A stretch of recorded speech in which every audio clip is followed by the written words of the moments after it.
Көптөгөн жылдардан бeri бири-бирине душман болуп жер талашкан абышкалар бүгүн деле жер талашып жатышат. Алар кеч көрүшүп, тарча берип, жага келгендерин байкабай калышыптыр. Эки абышканын бирөөсүнүн колунда тапанча болсо, наркысында таяк эле бар.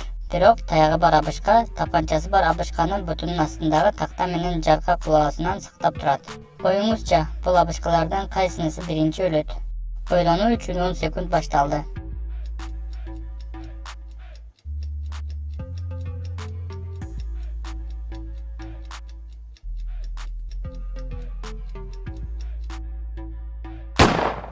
Эгер көк кийген абышка жашыл кийген абышканы атып салса, анда экөөсү тең өлүп калат.